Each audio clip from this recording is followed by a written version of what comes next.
This morning, I have the privilege of starting a conversation that we are calling Generosity Reframed. And in this series, we are talking about what it looks like to learn the art of releasing your stuff, and more specifically, the art of releasing your money.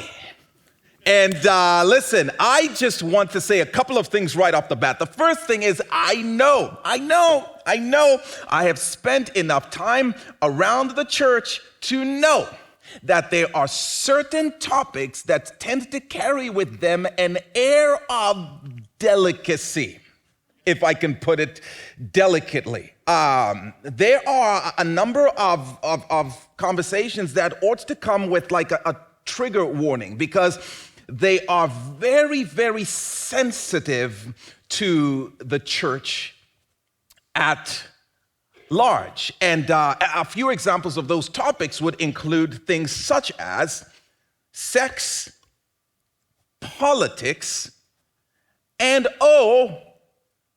money.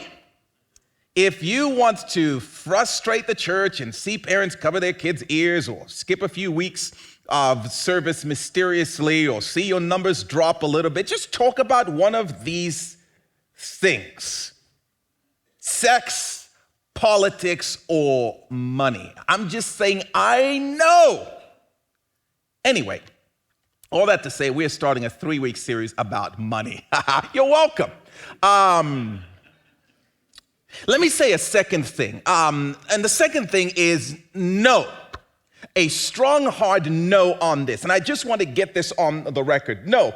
One of the things that happens, I think, when sensitivities are stirred around the conversation of money is they start to spark these stereotypes about the church. The church is always talking about money. All the church is after your money. The church wants your money. All the church is in desperate need of money. And I just want to go on the record and say, no, we are not in some kind of a financial crisis. In fact, as a church, we are doing pretty well financially, thanks to the generosity of so many of you.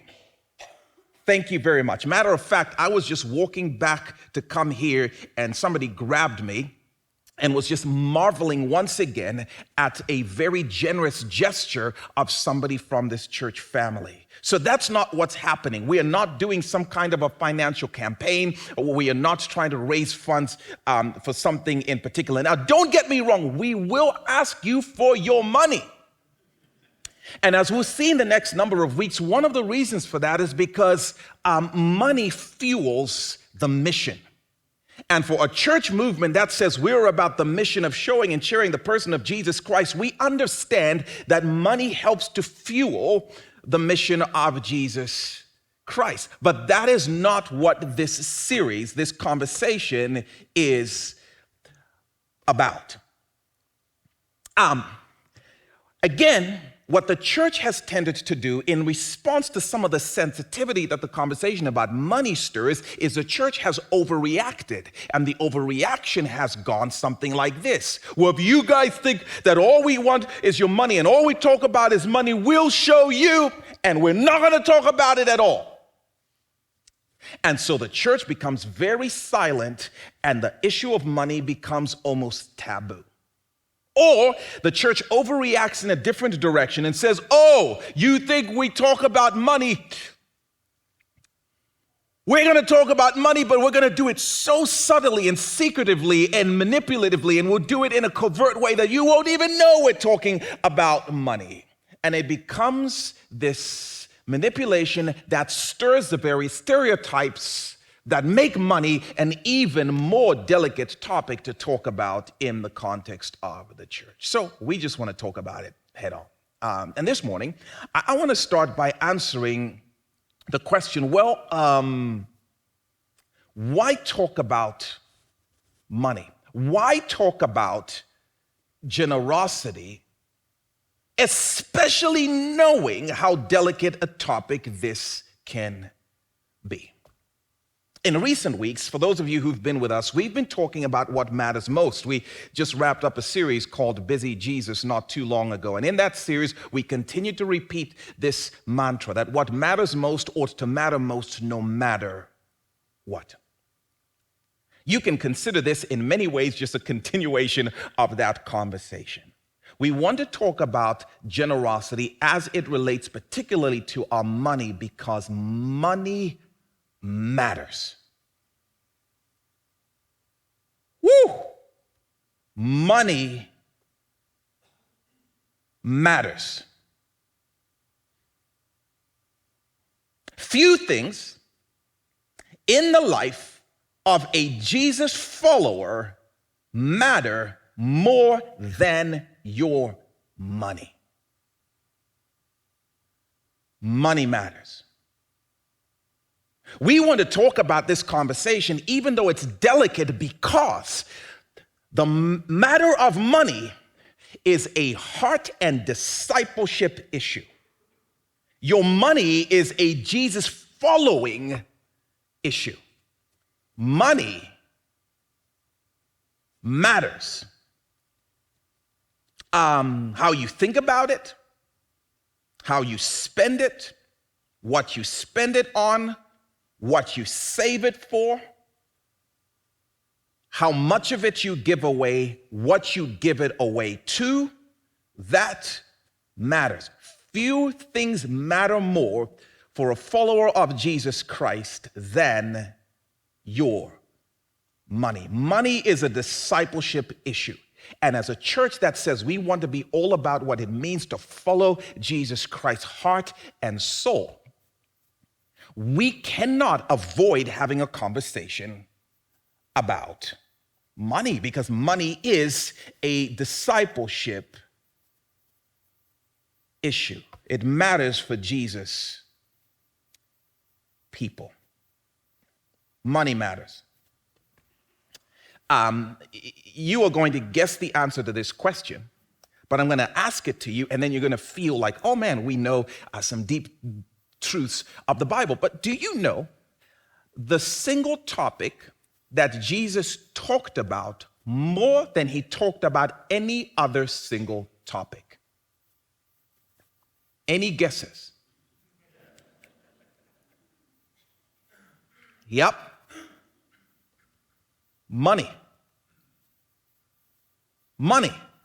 Jesus talked in parables. He would tell these veiled stories very often.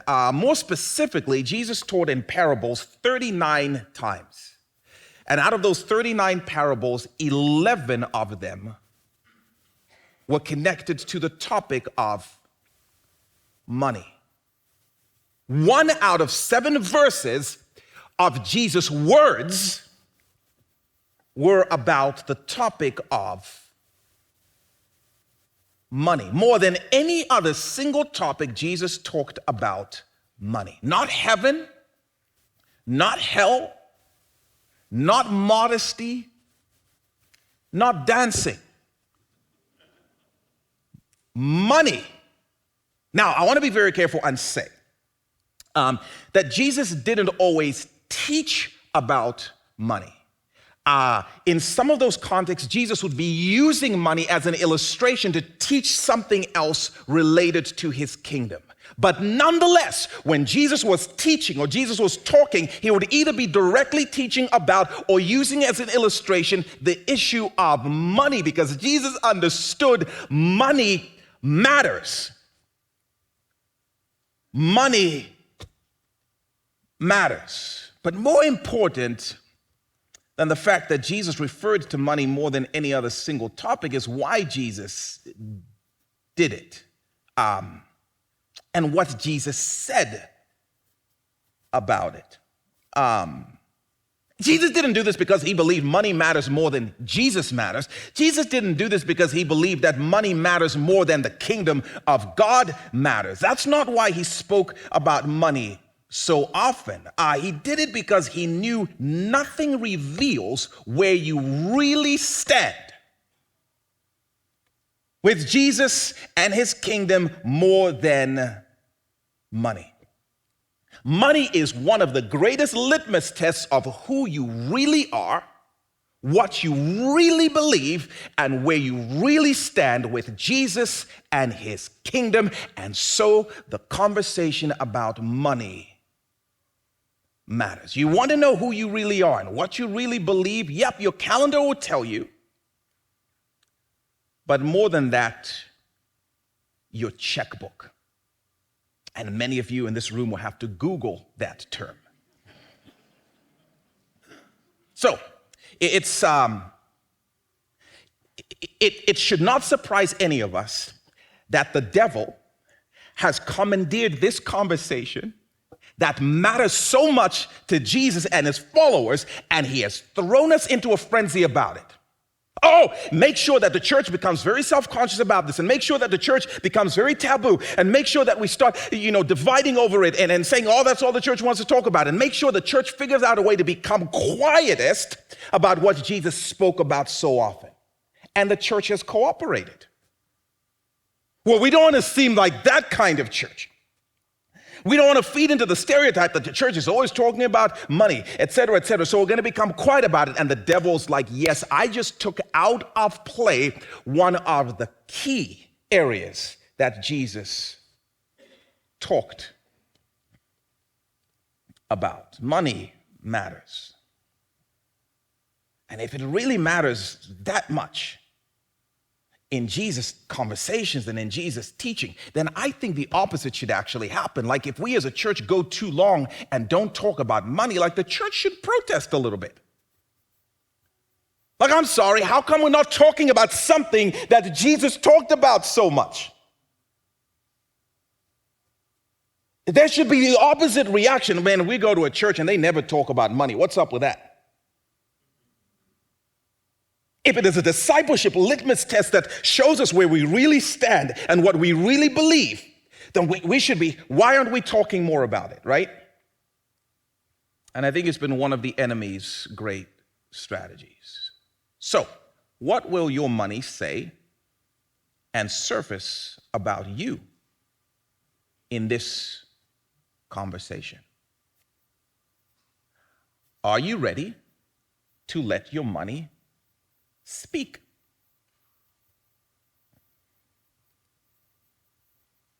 What will it reveal? We're going to keep things very simple this morning, and we're going to talk about some of the things that Jesus says your money will tell you about you. We're going to just look at some of the things Jesus says your money and how you interact with it will reveal about your discipleship. The first thing, it will reveal what you love most. It will reveal what you love most. You want to know what you love most in this world? Follow the money trail. It will show you. One time Jesus said this about money. This is Matthew chapter 6, verse 21. He said, "For where your treasure is, there your heart will be also." For where your treasure is, there your heart will be also. You want to know what your heart loves most? Follow the money. If you can figure out where your money goes, you will figure out what your heart loves most.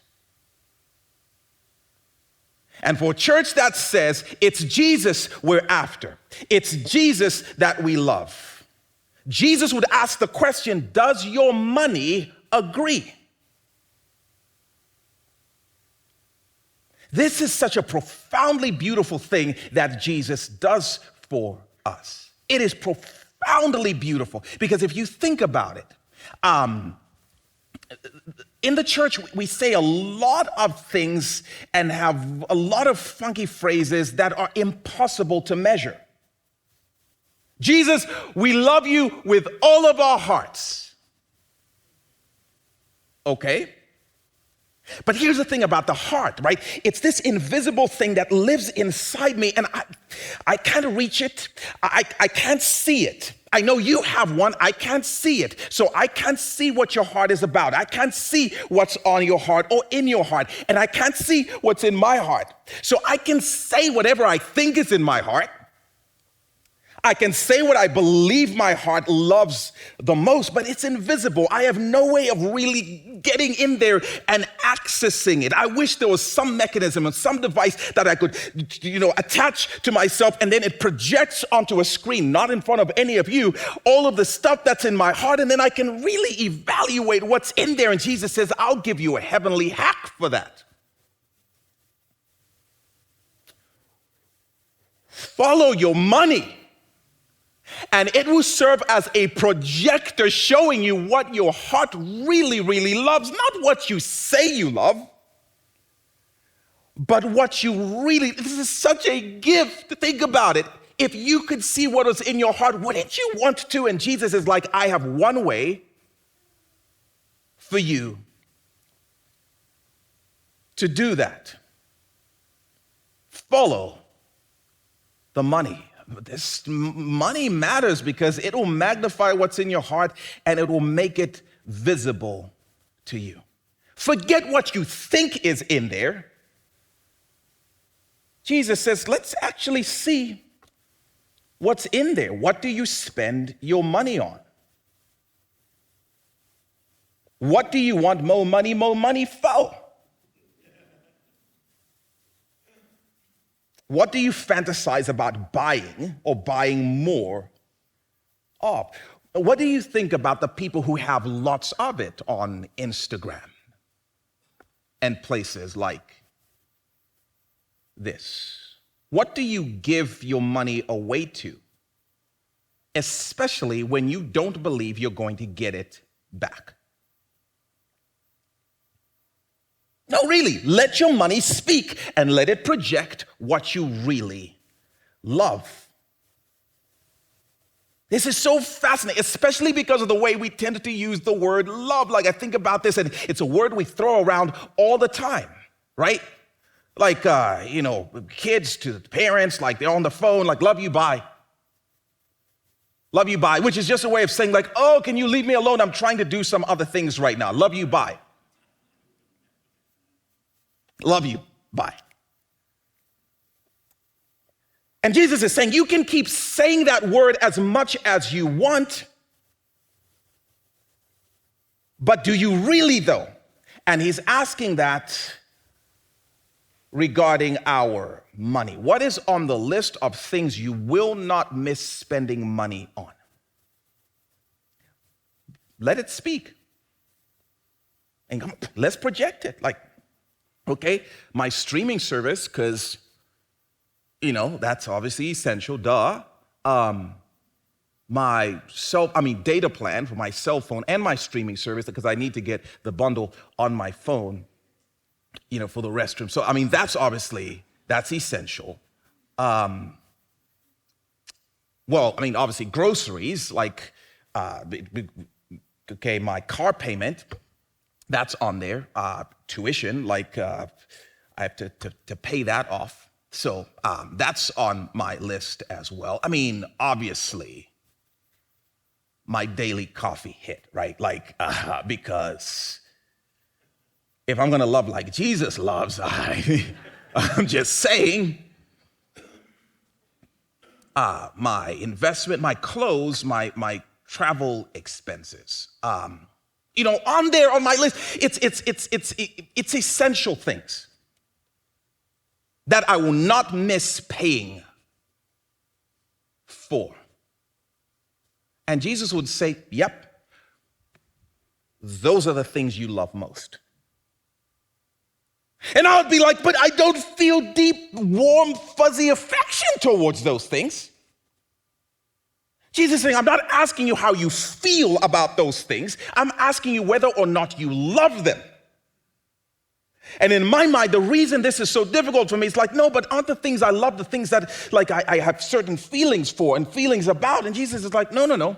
It's whatever your money will necessarily go in the direction of.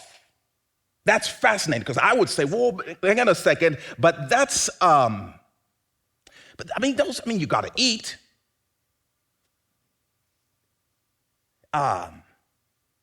You got to keep up with the Kardashians. These are things you've got to do, apparently. Jesus, you've got to pay those bills. And Jesus would say, I'm not arguing with any of that. I'm just telling you, let that reveal that what you love most is having a very safe, paid-for house and having food on your table. I'm not even arguing with you. I'm just telling you, let that tell you the things you really love.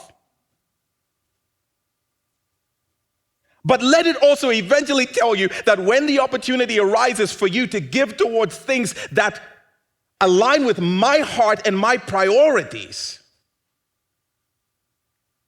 will you say, we'll get to that maybe at some point later when we have a little, because that's not essential. This is. It's just telling you what you love. Just let it speak. And please hear me, church. This is not just a fun exercise. Literally, what you will refuse to skip paying for is telling you what you love, whether it's safety, security, having the essentials, having warmth, having health, whatever it is, it's telling you what you love. Don't argue with it. Just let it speak. And then the gift of our money will play a role in revealing, right? And if you don't believe me, then when things get very difficult and something threatens your money, you will see what happens then. Or threatens that thing that you pay for, you will lose your mind. And many times we will say, in crises, I didn't realize that I was that attached to it. And Jesus invites us, hey, follow your money. It will tell you what you really, really love. So we need to talk about this because it's one of the easiest ways to discover what I really love. Not what I say I love, not who I say I love. It's what I spend on and what I save for. What is it saying about you? I cannot encourage you strongly enough to go through this exercise. What won't I miss paying for? And for the first time, you may say, I did not realize I loved these things. This whole time, I've thought I'm the kind of person who loves these things. And Jesus is saying, no, follow the money. Not your mental ideal. Money will reveal what you crown most. It'll reveal what you crown most. What you do with your money will reveal to you who and what you crown. Listen, you don't know who you really crown as Lord of your life until you know where your money really goes. Just pause and ponder that for a moment. One time Jesus said something so provocative, people would have left. As he does. Matthew chapter 6, verse 24, just a few verses down from what we just saw. He says, no one can serve two masters. Either you will hate the one and love the other. There is that love again. And again, we'll argue with Jesus' words because no, but love is a feeling I have. Jesus is like, love is not feeling, it's actions. It's choices. Or you will be devoted to the one and you would despise the other. I don't despise. No, but you reject it in preference for this. That's what he means. And then he ramps it up. He says, you cannot serve both God and money. What? Says you cannot have more than one Lord. You cannot have more than one master. You cannot have more than one who drives and determines the decisions of your life. You can't do it. In other words, sitting here right now, you have crowned a Lord over your life. Sitting here right now, you have pledged allegiance to a master, not masters, a master. There is a chief master, a chief Lord in your life that determines the decisions and the directions that your life takes. The question is, who or what is that Lord? Shh. Don't answer that. Your money is doing it for you. Let your money answer that for you. That's what Jesus is saying. And isn't this the moment, well, I don't know about you, but the way I read the Bible, I would have immediately thought Jesus is going to say, you can't have two masters, you can't crown two lords, you are going to choose one or the other. And you are either going to choose God or you're going to choose the devil. But he doesn't say that. You're either going to choose God or you're going to choose pleasure. You're either going to choose God or you're going to choose the culture or the world. But he doesn't say that. He says, nope, the greatest rival to you crowning God as your Lord, money. And I'm like, no. No, never. Which probably means I have a decent amount of it. Like, no. And I have all of these reasons why that cannot be true. What an incredibly revealing statement. God or money? Money matters. You can say what you want about what you believe about Jesus, but the truth will always be proven by your generosity, by your money. Man, I was reminded of a story my wife told me of when she was younger, it's fascinating. So apparently her family, I don't know, they didn't think, let's go and buy a dog from the dog store or whatever, or from the rescue shelter.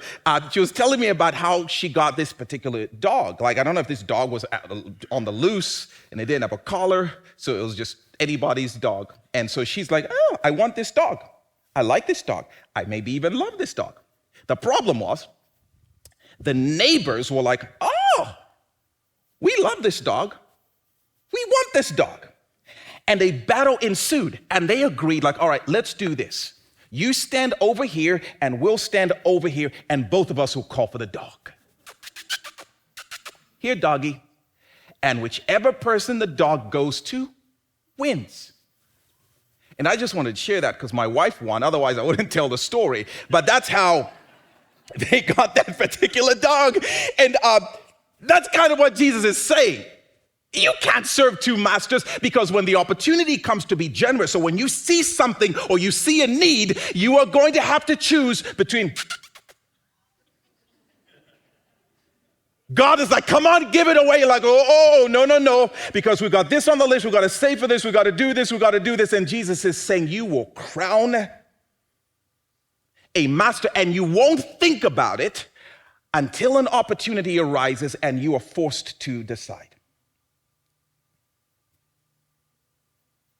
Or in our culture, we'll be like, let me pray about it. That way I can delay who I've really crowned. And Jesus is saying, stop playing around. It is not who you say. It is not what you think. It is not what you believe. He says, nope, your money and how you interact with it is going to reveal something about who really is your master. It made me think about two characters in the Bible, and we've interacted with a couple of them in the last year at least. And both of these characters had an encounter with Jesus, and both of them had an opportunity to pledge allegiance to Jesus. And we're going to put them in a side-by-side comparison. The first character is a tax collector named Zacchaeus, just a bad dude, ruthless dude. And the other character is, a rich ruler. The rich ruler is a good guy. Good guy. Huh? The tax collector, Zacchaeus, man, this guy was a pagan. He had no interest in religion or anything to do with God. The ruler, the rich ruler, was very religious. He went to church. He maybe even, served. I don't know. The tax collector was a sinner, and they called him such in the Bible. The ruler was moral, like he knew the Bible, and he did a lot of what the Bible said. And let's stay on this ruler guy. This ruler guy was a believer. He believed in God, believed in heaven, believed in hell, believed in eternity, believed in eternal life. In fact, when it comes to Jesus, he has a question about eternal life. He was a believer. The tax collector, not so much. At the end of the story, turns out that this religious ruler was a Jesus fan. The tax collector turned out to be a Jesus follower. One of these two guys crowned Jesus as Lord and was headed to heaven at the end of the encounter. The other one, not so much. And what was the difference? Money. The rich religious guy was more than happy to agree with everything the Bible said, was even willing to do most of it. But what he would not release when Jesus asked for it was his money. He said, nope, not to that. Tax collector had done some awful things, sold out his people and gouged them for as much money as possible. He was a cruel, merciless dude. And he had an encounter with Jesus, and when that was done, he crowned Jesus Lord, called him so. And one of the first things he did was release and surrender his money to the agenda of Jesus. I'm just telling you what I do with my money when I have an opportunity to advance the heart of Jesus is going to tell me who's really boss. It will reveal if I've really surrendered to him or if I just sing about it. This conversation about generosity, it's crucial. It matters. Because don't you think a church that says we are all about Jesus and following Jesus should have at least an annual check-in, an annual lordship check-in? And ask the questions like, I know what we say, church. I know we even do some good things. I know we even have moral standards. And I know what we believe about heaven and hell. But the question is a generosity lordship check. Is our money proving we've crowned Jesus as Lord and we've surrendered our lives to him? And in the Bible, money. You can't serve him and cling on to your money and the American dream and reserve the rights to do with it whatever you want, whenever you want. Jesus would say that's telling you something about who really is Lord, who you've really crowned most. And I'm so curious to know how you pledge. Who are you crowning as Lord, master of your world, Jesus or money? Again, don't answer that verbally.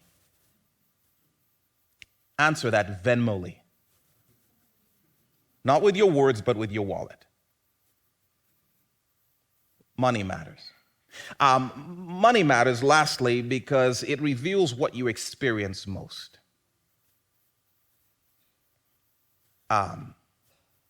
What you do with your money will reveal what you will experience most. It is a predictor of your experience. I'm going to go a step further, and we'll talk about this next week. It is a determiner of your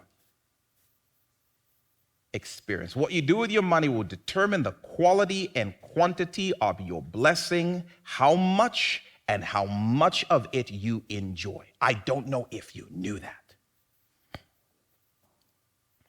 Acts chapter 20, verse 35. This is Paul speaking, and he says, in everything I did, I showed you that by this kind of hard work, we must help the weak.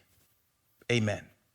Remembering the words the Lord Jesus himself said, it is more blessed to give than to receive. Remembering the words of Jesus, it is more blessed to give than to receive. Wow.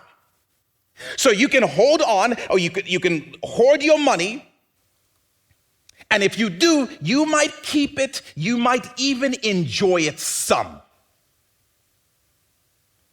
But not in the deepest and richest ways that heaven intended for you to enjoy your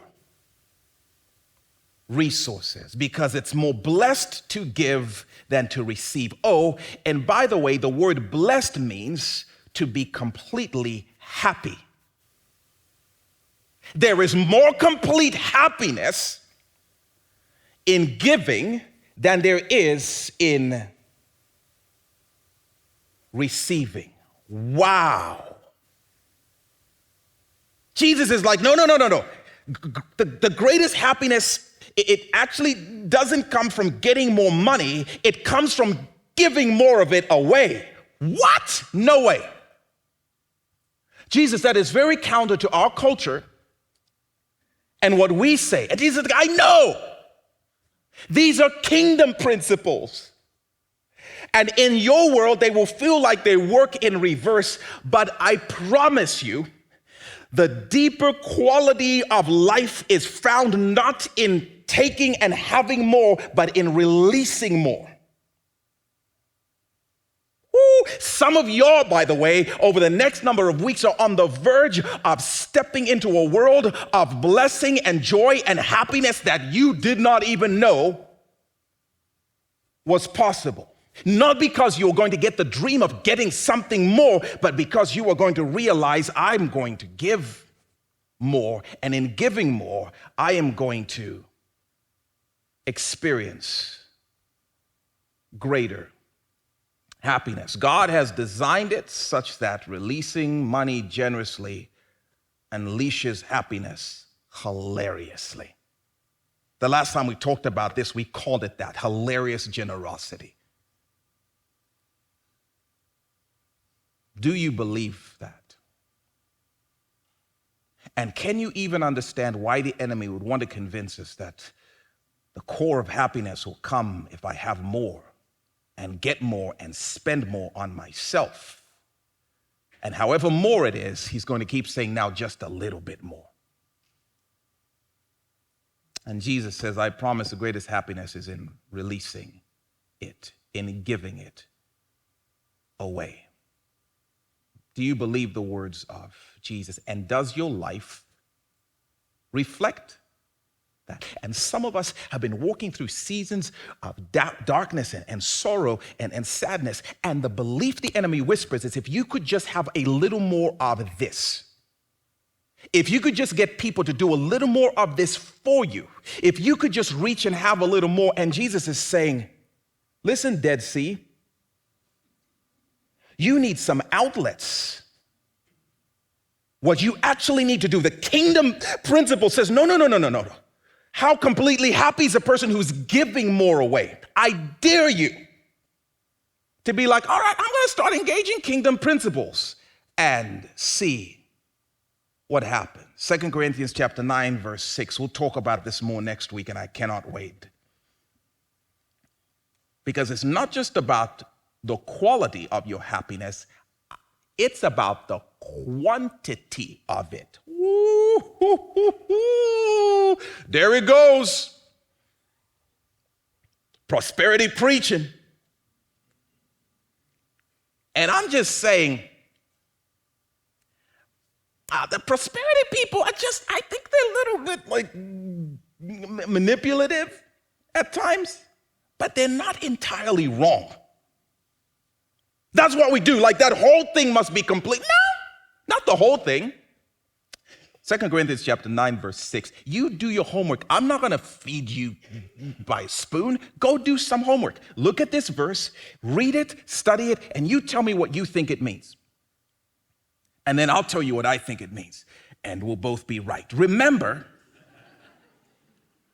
whoever sows sparingly will also reap sparingly.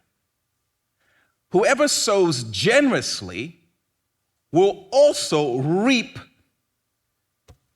generously. And Paul is talking about generosity in this passage of Scripture. If you are generous towards others, God will be generous towards you. We'll talk about this next week, y'all. God will not be outgiven by anybody. But this idea is mind-blowing.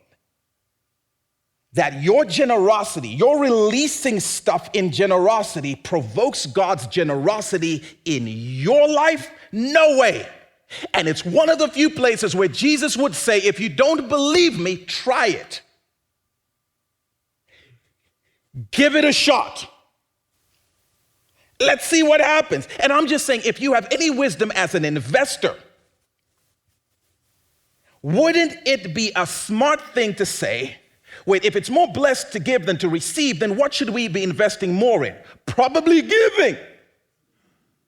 If I sow generously and I reap from heaven generously, maybe we should be generous more. Just even if that's all you are after, and not all of the other things that God is going to do in the process of all of this, even in just that, it should change the way I think about my stuff and the way I think about my money. Again, the devil's going to want to lie and tell you that, no, if you're generous, you will lose your resources. If you give, then you won't have it anymore. And Paul's saying, oh, cap. Did somebody laugh at my use of cap? Did I use that correctly? Teens? Teens are like, please don't say that again. Jesus is like, oh, come on. That's not how my kingdom works. You sow generously, you will reap generously. And we're going to see more of that next week. Some of you are on the verge of starting to step in faith into some of these realms and discover the beauty of it. What does your spending say about what you love most and who your God really is and who you crown most? And what's the quality of your joy and your happiness? And is there an area maybe where you are, instead of releasing and being a conduit of his blessing for his blessing? Where are we really as a church that says we're all about Jesus? Where are we really, right? And we want to spend some time just talking about this and discovering this together and leaning into this beautiful design of God when it comes to money. All right, Matthew chapter 25. I'm going to wrap with this. Verse 14 says, again, it'll be like a man going on a journey who called his servants and entrusted his wealth to them. To one, he gave 5 bags of gold. That's some of y'all, by the way, in this room. To others, he gave 2 bags, and to another, 1 bag, each according to his ability. Then he, this master, went on a journey. The man who had received 5 bags of gold went at once and put his money to work and gained 5 bags more. So also the one with 2 bags of gold gained 2 more. But the man who had received 1 bag went off, dug a hole in the ground, and hid his master's money. And I'm not going to keep reading this passage anymore, because Jesus establishes the truth that I wanted us to see very early in this passage. Ooh, this is powerful. Jesus tells a story and he says, a master gave his money to his servants, and then he went on a trip.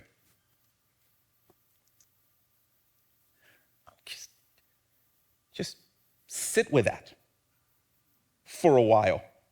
Oh, especially the part where it said, the master gave his money to his servant, especially the part where it says, it's the master's money. All the money is his. I love this. Jesus is saying, it is my money. In this conversation, we may talk like it's your money, but it never was your money. It will never be your money. It is his money the whole time, and he's gone on a trip, and he's going to come back, and he's going to want you to know, so what did you do with my money? And if you don't believe it, just have a pandemic happen or have something happen in the world, and you're going to start to see the economy freak out and all of the safety and security we thought we had in our investments gone. Jesus is like, I could take this anytime, but I'm inviting you to be a part of catch and release. It's my money. And you just get to hold it for a while. How tightly or how loosely is a matter of love and lordship, and so we will see. What do you love most? And how cool is this that we get invited to be a part of it by the God who so loved the world that he gave his treasure to die for us so we could be invited into his happiness. I'm so glad he didn't just say, I love y'all. He proved it in his generosity towards us. So we are going to continue in this conversation. We look forward to what he will do. And man, we're going to hear stories of different ones of you and how you've journeyed when it comes to the matter of generosity and the ways you've seen God move in your life and the joy you've found in being part of his catch and release program. So we're actually going to take a moment and hear some stories here up on the screen. And then the team will come out in a little bit. But check this out.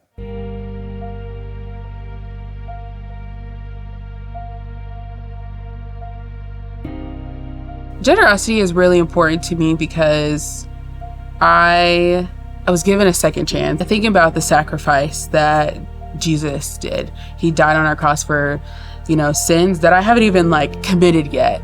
So I think of, if he calls us to be generous, if he calls us to love a neighbor, and the one thing that I can do to be generous, to be a good neighbor, is to give back, then that's the simplest thing I can do for someone who died on the cross for me.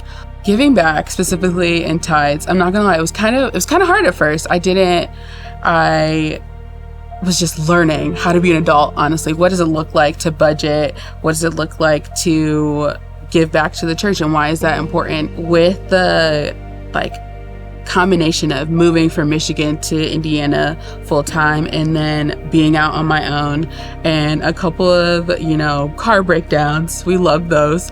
My faith was really tested when it came back to giving.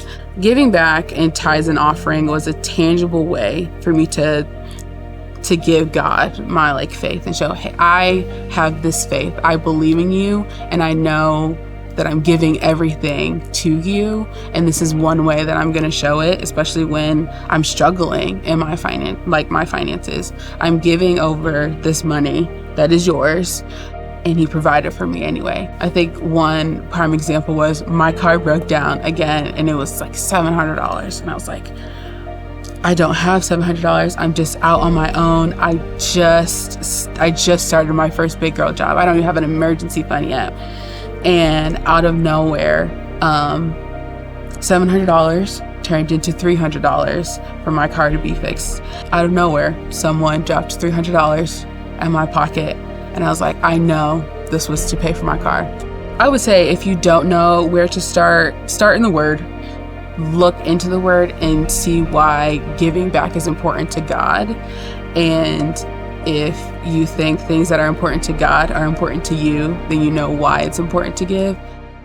When I think about generosity, it means a lot more than just financial. Of course, that's a big part of it, but I think generosity applies to everything. We can be generous with our time. We can be generous with the gifts God's given us, our talents. We can be generous with the grace and love and forgiveness that He gives us. We can be generous with that to others. We've always tried to give to whatever church we've been involved with at the time. One thing that we love about Mission Point is that we can see tangibly what's happening with the money that we give. The lives that are being touched, and to know that you're just a small part of that, like how cool that our family, in a tiny way, but God's using us to help those people in, small villages to get water, or helping us to reach the kids in Kosciuszko County through sports camps. And I just think it's really cool. And the Bible tells us to be a cheerful giver. When you see that, you can't help but be cheerful. Look what's happening, and look at the ways God's multiplying this to further His kingdom, and the ways He's using what little bit any of us can give or can do to help. Seeing how our church just loves so many, how our church loves others. It's something I just always impressed with in all the different ministries that we have, and just how the church loves our kids, in our 5 years here, being just, again, how our church just loves. In life, when we give in this situation, you get more back. And the blessing really is yours. When you give, you really receive more of a blessing. Like I said earlier, just to be able to see a glimpse of what is happening and what's being done, I feel like blesses your life in ways that you couldn't imagine.